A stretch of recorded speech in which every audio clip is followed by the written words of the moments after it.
Bienvenidos a Economía y Empresa.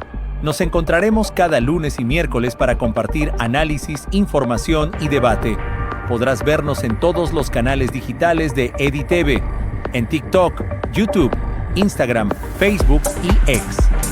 Y también cada lunes y miércoles en la página web del periódico El Diario y un especial los días domingo en la edición impresa en el periódico. Economía y Empresa, información que conecta. Esto es Economía y Empresa. ¡Comenzamos! Bolivia sufre cada día más por la escasez de diésel. El precio del litro de este combustible en surtidores de nuestro país es de 3 bolivianos con 72 centavos, un valor subvencionado, porque el precio real tendría que ser de bolivianos 11.50, o sea, casi el triple.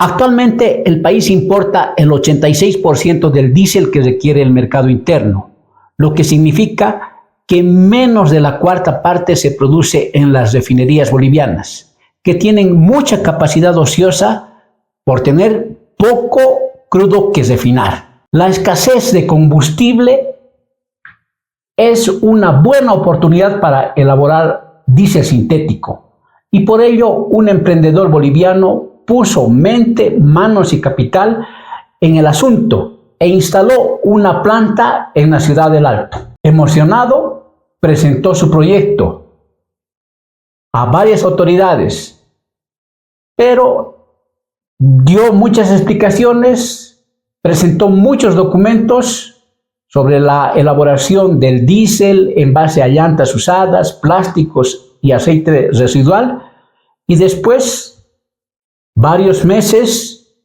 pasaron y las autoridades les respondieron el clásico "vuélvase mañana", con más documentación y justificaciones. Enojado y cansado, se fue al Paraguay y en poco tiempo logró la respuesta que no encontró en su país. En Paraguay le facilitaron los trámites y pudo instalar una fábrica de diésel para vender combustible sin mayores problemas. Para obtener diésel de las llantas usadas y plásticos reciclados, el emprendedor utiliza el método denominado pirólisis, que consiste en triturar neumáticos para luego introducirlos en un reactor donde se calientan a temperaturas superiores a los 300 grados con el objeto de obtener una especie de aceite que posteriormente se refina. Este emprendedor boliviano, incomprendido en su país, es Javier Iturralde. Dejamos que él mismo se presente. Bueno, Higinio, buenas noches. Muchísimas gracias por permitirme estar aquí en el programa. Javier Iturralde es un amante de la ciudad de La Paz. Yo siempre desde pequeño he estado trabajando en pos de ver qué hacer para mi ciudad. Al decirte desde pequeño trabajando es porque siempre soñaba, siempre hacía proyectos, siempre dibujaba, siempre me imaginaba qué se podía hacer para la ciudad de La Paz, ¿no? Y ya adulto he hecho varios aportes a nuestra ciudad, entre ellos la cadena de gimnasio espacios, tenemos una industria de impermeabilizantes y ahora estamos con este proyecto para el diésel, para tener una empresa matriz de desarrollo del departamento. No, soy una persona muy emprendedora, soy saludable, soy bien deportista, ¿no? Soy todo lo que normalmente uno trata de tener como objetivo en ese sentido de tener todos estos aspectos de salud, ¿no? De deporte, de lectura y demás, ¿no? Por supuesto no soy una persona perfecta, pero todo el tiempo estoy tratando de lograr siempre crecer más en todo sentido, ¿no? Y por otro lado, es importante también tomar en cuenta que yo me identifico tanto con La Paz porque mi abuelo, mi padre, mi familia está muy identificada con La Paz. Mi abuelo ha construido el Alameda, el Brasil, el Concordia, Montonera Edificios. Él ha sido socio fundador de Soconal con su hermano, que ha sido una empresa constructora muy importante en su momento, y de ahí han salido muchas otras empresas de gente que ha trabajado y ha aprendido con ellos. Tengo tíos que están metidos en diferentes espacios de servicios, de industria. Además, mi prima exporta, literal, ha sido premiada como el mejor café del mundo de altura, ¿no? Entonces, esto es algo que lo llevamos dentro como familia y yo, bueno, de manera particular estoy trabajando y haciendo todas las cosas que a mí me gustan para también aportar al departamento. Entonces, es extenso, pero ese es Javier Iturralde, ¿no? Javier, ¿qué Ese profesión conjunto de tienes? cosas. ¿Qué profesión tienes? Yo estudio comercio exterior, tengo un diplomado en economía austriaca, otro diplomado en política liberal. Soy profesor e instructor personal, de ahí viene el tema de gimnasio espacio y tengo una especialidad en fitness management. Ah, no eres ingeniero para que te No, dediques. no, no. Me dicen ingeniero por los proyectos, porque hemos hecho muchos proyectos. Yo he estudiado 3 años de ingeniería, sí, me ha servido muchísimo, pero no he salido como ingeniero.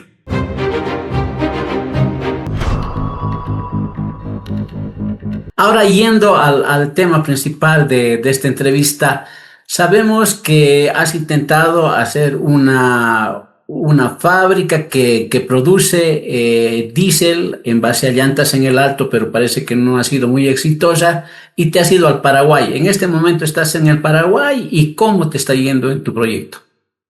Sí, bueno, en realidad en el Alto no es que no ha sido exitosa, simplemente el gobierno central no nos ha dado el paraguas jurídico para que nosotros podamos poner la planta en el Alto. Y en ese interín, después de más de 70, inclusive 80 reuniones con personas del gobierno central, ministros, viceministros, técnicos en la NH y EPFB, etcétera, etcétera, no, nos dimos cuenta que lo único que estaban haciendo era marearnos la perdiz, entonces con los socios decidimos ver otras alternativas a mi cabeza y nos vinimos aquí a Paraguay. Entonces yo averigüé cómo funcionaba en Paraguay y Paraguay es un país bastante abierto en muchos aspectos sobre el tema económico, tiene bajos impuestos, facilidades, flexibilidad laboral comparativamente a Bolivia. Entonces, bueno, hablé con gente del gobierno paraguayo, no tanto para pedir apoyo, sino para ver qué se podía hacer si nosotros podemos invertir aquí en Paraguay. Y nos derivaron a Rediex, que es una institución que lo que hace es atraer inversiones del extranjero, o sea, es una institución que colabora. Entonces, ¿en qué nos han colaborado ellos? Dándonos contactos, mostrándonos cuáles eran las instituciones a las que teníamos que acudir para hacer los permisos y todo. Y eso es lo que hemos hecho, ¿no? Si bien ha tardado, por lo menos teníamos un camino a poder seguir para sacar licencia ambiental y después otros trámites que nos han pedido. Hemos abierto una empresa y a partir de ahí obviamente hemos ido avanzando y una vez que tuvimos la licencia ambiental hemos empezado obras civiles y ahora el 29, si el siguiente sábado, nosotros estamos inaugurando nuestra planta aquí en Paraguay. ¿Una planta de diésel en base a llantas también es allá o en base a qué material? Sí, sí, es lo mismo, es la misma tecnología. Es un sistema de pirólisis. La pirólisis ya existe hace muchísimo tiempo, pero es un sistema que no permite tener un combustible de alta calidad. Por eso no se ha masificado. Si bien es bastante usada, es normalmente para producir aceite pirulítico, un diésel de muy baja calidad que se utiliza normalmente para calentar hornos y demás. Entonces nosotros hemos logrado que sea para vehículos, porque el para vehículos es de mayor calidad. Entonces, esa es la diferencia y es con neumáticos, aceite usado motor y plásticos. Entonces, este mix que nosotros logramos hacer, que no se puede hacer en la industria de manera tradicional, es o solo plásticos, o solo neumáticos, o solo aceite, nosotros hemos logrado con este mix sacar un producto de muy buena calidad y de manera muy eficiente, a muy buen precio y en base a residuos, ¿no? Entonces, esa industria es una tecnología que nosotros estamos patentando. Tenemos 2 patentes pendientes en la Unión Europea y estamos haciendo la homologación de patentes en diferentes países, entre ellos Bolivia, Paraguay, Argentina, Chile, Estados Unidos, etcétera, ¿no? Has dado varios puntos que quisiera que profundicemos un poquito. Has dicho que es en base a plásticos y llantas. ¿De dónde estás consiguiendo tu materia prima y se debe necesitar gran cantidad? ¿La compras, te regalan? ¿Cómo la obtienes y de dónde? Sí, aquí en Paraguay hay mucho ingreso de brasileros para cambiar sus neumáticos porque es más barato. Entonces hay muchísimos neumáticos en Paraguay que se pueden utilizar y a muy buen precio. O sea, es muy abundante. En realidad los neumáticos lo que menos nos falta, digamos, ¿no? De hecho nos sobra. Entonces conseguimos a un precio muy bajo. Pero así, muy bajo, ¿no? Y eso nos permite ser obviamente muy competitivos también. En el tema de plásticos hemos trabajado y nos hemos contactado con gente que está con el tema de recojo de basura y ellos tienen igual bastantes plásticos, así que nos sobra. Obviamente a medida que la industria vaya creciendo se necesita, pero estamos hablando que el mundo tiene 8.000 millones de habitantes. Aquí en Paraguay creo que son 7 u 8 millones de habitantes, o sea, hay suficiente residuo, aún si se agotara acá, como para seguir importando y seguir produciendo. Y hemos hecho el análisis, obviamente, de todo este tema de importación, logística, tiempos, y es totalmente viable, aún con la importación, digamos, de estos residuos, ¿no? Hay que tomar en cuenta que el combustible igual lo importan, entonces el tema de los precios de transporte y todo se va a sumar al combustible de mayor cantidad, en mayor cantidad, porque transportar combustible es más caro que transportar residuos en caso que nosotros tengamos que empezar a importar. Lo mismo con el aceite. El aceite es de los autos usados, los motores, y aquí Paraguay es el tercer país con la flota de barcazas fluviales más grande del mundo, y ese aceite no tiene un segundo uso porque se mezcla con agua, y nosotros lo vamos a utilizar y es parte, bueno, lo estamos utilizando y es parte, digamos, de la provisión de materiales y de materia prima que necesitamos. El precio para el consumidor respecto a Bolivia, ¿es más barato, es más caro, es igual?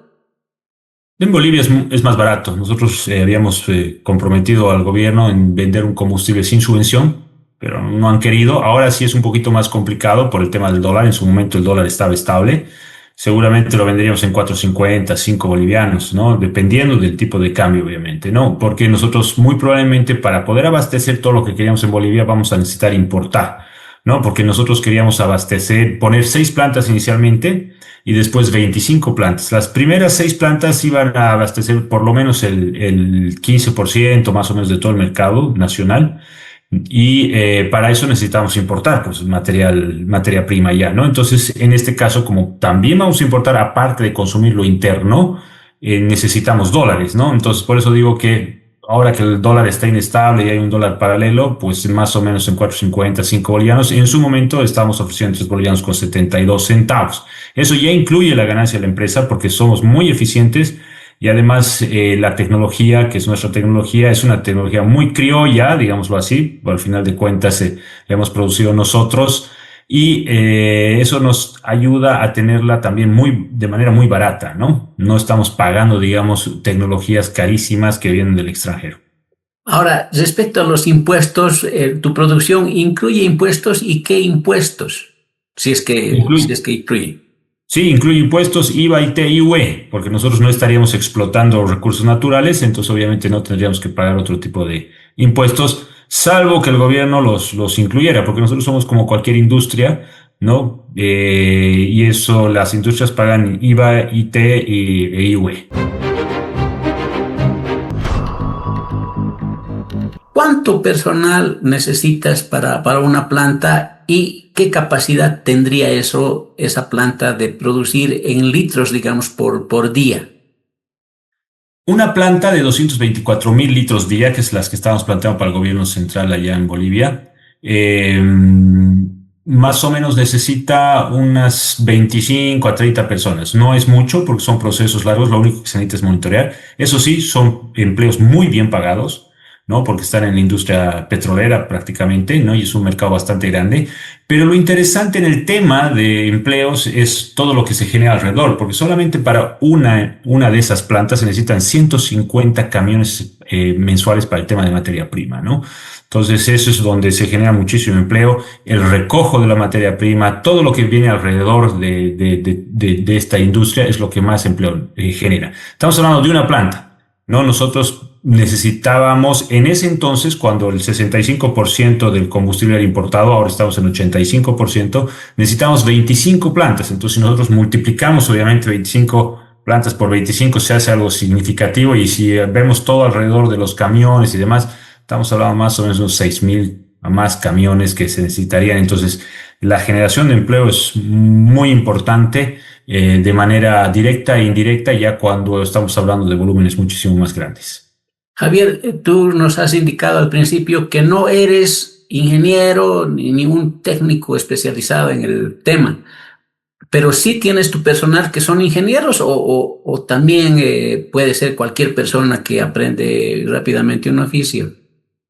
No, yo soy una persona que capto muy rápido las cosas en ese sentido.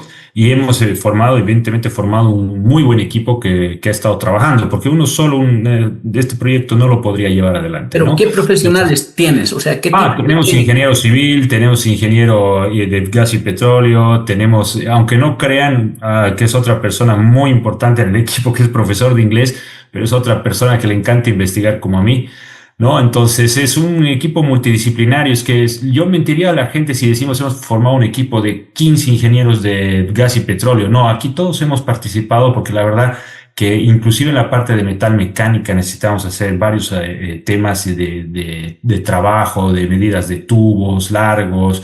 Entonces, no es solamente un tema de gas y petróleo, ¿no? Ha sido un tema multidisciplinario de muchas áreas y que han participado más gente que normalmente es emprendedora. Y para ser emprendedor hay que investigar más allá de lo que uno estudia, ¿no? Entonces, hay muchos profesionales que se han sumado al equipo y de hecho son varias empresas, ¿no? Entre ellas está Eresi Limitada, que es una metal mecánica, una metalúrgica que está en el Alto, que nos ha brindado su espacio, respaldo, maquinaria, profesionales, o sea, somos bastantes personas que estamos metidos en este proyecto, que está obviamente a mi cabeza, ¿no? Respecto a lo económico, tu inversión, ¿cuánto ha sido, digamos, en la planta ahora que tienes en Paraguay y de dónde has conseguido dinero?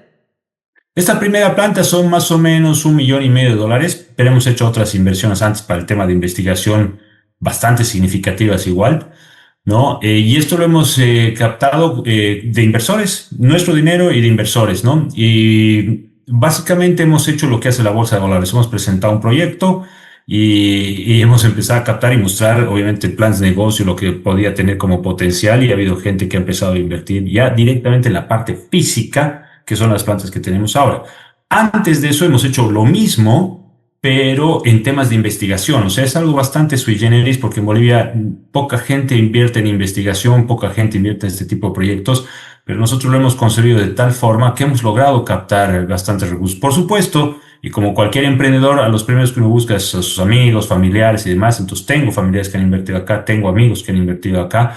Ya ha sido 2 etapas de inversión. La primera, que ha sido de investigación, que ha durado casi 2 años, donde obviamente no hemos partido de cero, hemos armado un equipo que ya tenía ciertos aspectos importantes sobre estos temas, que ya conocía, hemos conjuncionado y hemos logrado obviamente estos resultados. Y después la siguiente etapa ha sido la etapa primero de solicitud al gobierno para que nos dé un paraguas jurídico, y después obviamente el tema ya de Paraguay para la inversión, porque sacar licencia ambiental se necesita un terreno, hemos alquilado un terreno, o sea, ya se ha empezado a hacer inversión ahí, ¿no? Los viajes, etcétera. Entonces, esa segunda etapa ya es de inversores que han puesto su dinero para tener la planta, la parte física de este proyecto. Entonces hay 2, la primera etapa que ha sido de investigación y la segunda etapa que ha sido ya el tema de la construcción y la puesta en marcha de la planta. Te has ido al Paraguay y encuentras más facilidades allá, entiendo así.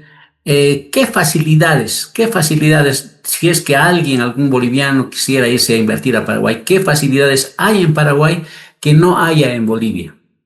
A ver, primero que no hay monopolio estatal en el tema de hidrocarburos, específicamente en mi caso, ¿no? Para el proyecto que yo tengo. Entonces eso a mí me permite poner las plantas y poder vender a cualquier privado.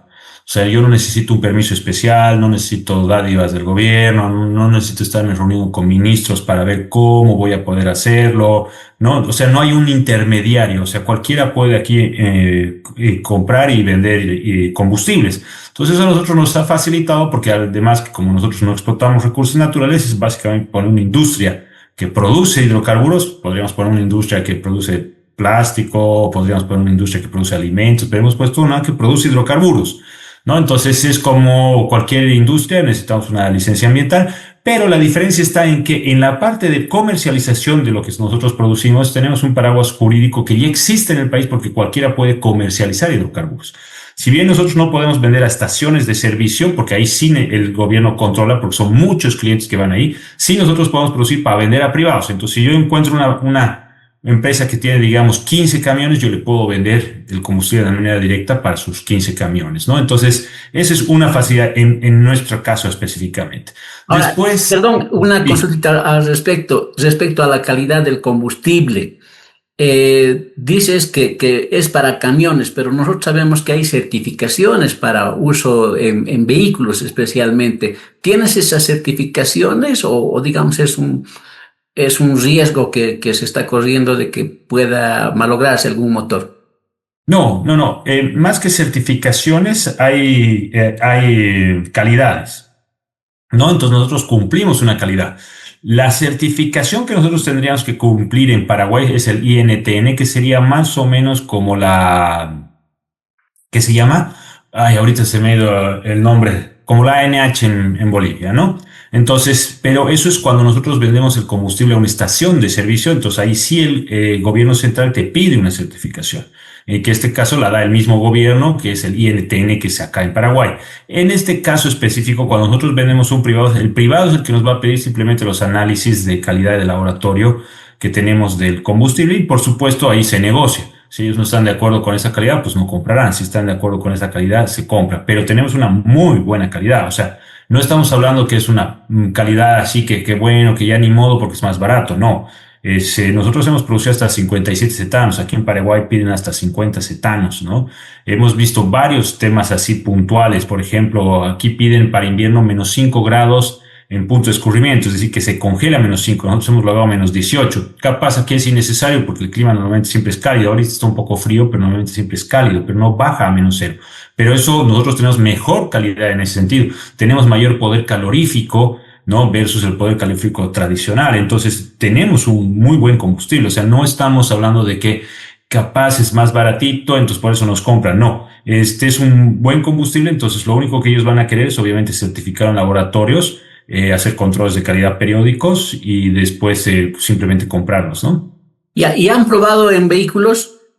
Sí, hemos probado en vehículos particulares y hemos probado en vehículos también allá en Bolivia de los militares, ¿no? Querían poner una planta, las empresas, ahorita se me ha ido el nombre de las empresas de los militares, tienen su nombre que manejan las empresas ahí Cofadena, ¿no? En Cofadena ellos querían poner una planta, inclusive se trató con el gobierno central de poner esta planta para tener combustible para las Fuerzas Armadas, porque ahorita hay poco combustible, imagínense en un caso extremo, digamos, no voy a decir guerra, pero que se necesita una urgencia y no haya combustible para movilizar a las Fuerzas Armadas. Entonces ellos querían poner una planta específicamente para poder proveer a las Fuerzas Armadas y hemos hecho pruebas en varios camiones y tractores de Cofadena y les ha encantado. O sea, no solamente han sentido que es un combustible de muy buena calidad, sino que contaminaba menos, generaba menos humo, ensuciaba menos los motores y demás. Entonces sí en vehículos particulares y también en este caso específicamente en pruebas bien puntuales con camiones de Cofadena, esto extraoficialmente, digamos, ¿no? Porque ellos querían verificar que si iban a pedir esta inversión, ¿no? Que la pidieron, la solicitaron en su momento, funcione, ¿no?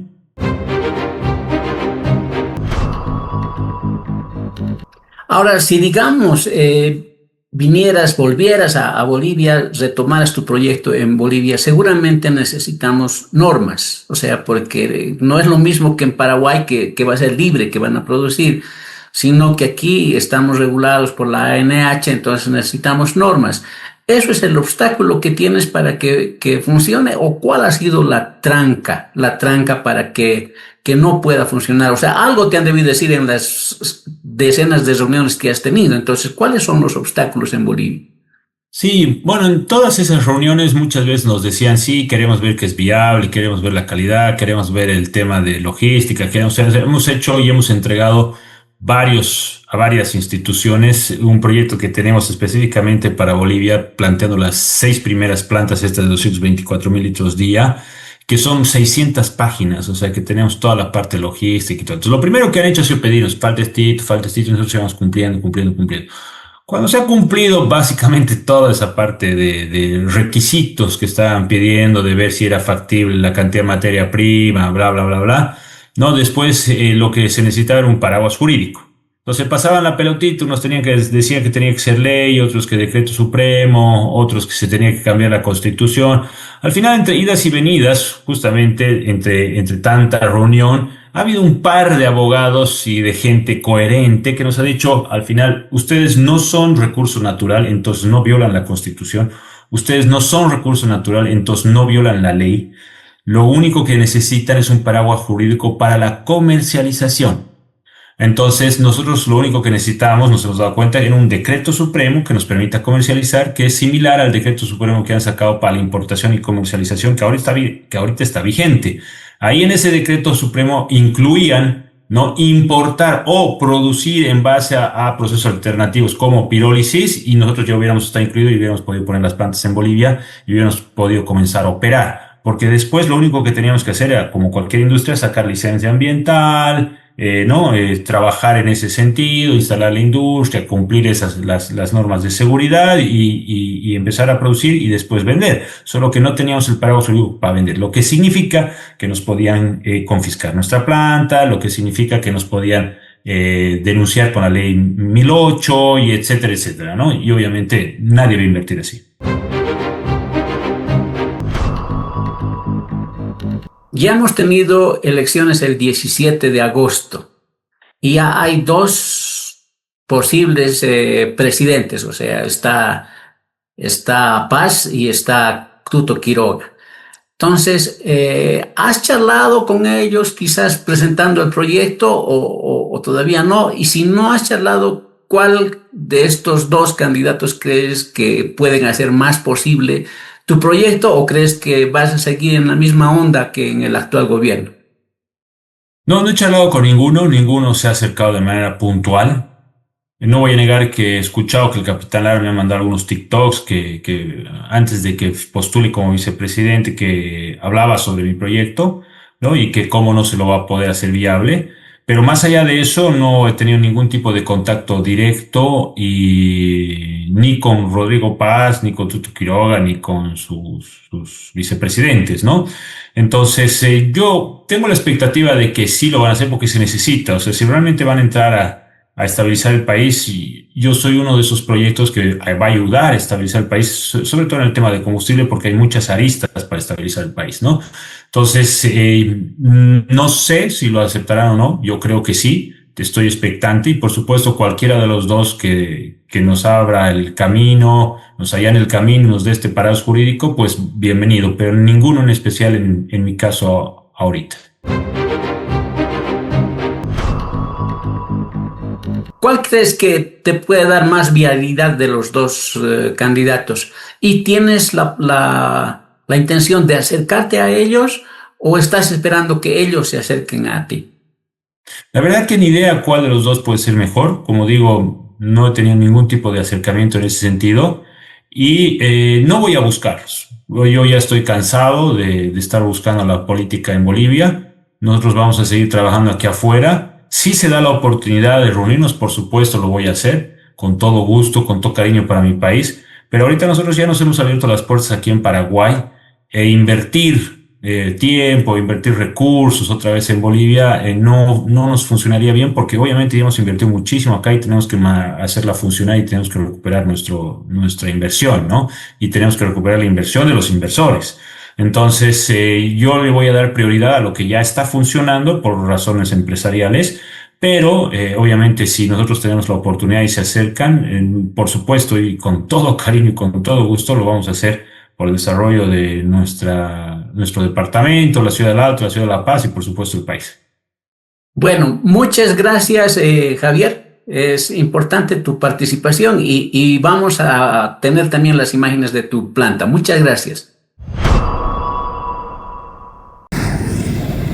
Hola querida Bolivia, Javier Iturralde. Estoy aquí en nuestra planta en Villeta. La primera línea ahorita ya está produciendo combustible y les voy a mostrar cómo estamos produciendo en este momento aquí en Paraguay. Este sector de acá que pueden ver es la parte y la camisa, la primera de condensación. Vamos a ir al revés. Esta es la segunda. Aquí tenés 15.000 litros. En estos 15.000 litros que no tienen contacto directo con el gas, pero sí con las cañerías por donde fluye el gas, es que se hace el segundo sistema de enfriamiento para que después ese gas se condense en el diésel que vamos a utilizar próximamente y que vamos a sacarlo al mercado. Todo esto viene conectado directamente, ¿no?, a nuestro catalizador que está ahí arriba, que es Made in Bolivia, y ese catalizador va directamente conectado a este reactor. Antes de que pasemos al reactor, aquí les muestro, esos tubos de ahí están jalando el gas que se está quemando de los quemadores que están calentando el reactor. Ahorita ya estamos a más o menos los 300 grados de temperatura en el reactor, todavía falta subir más.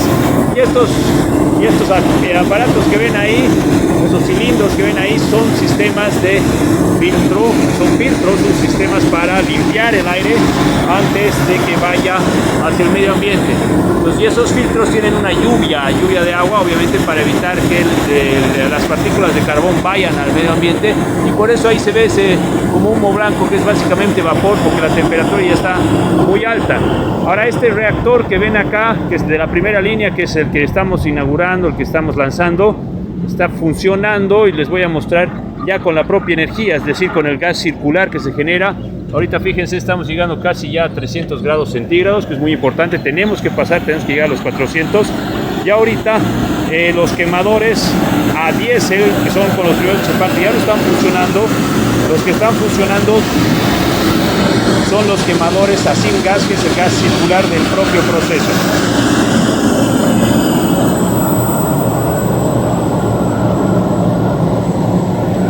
Como pueden ver, está todo funcionando.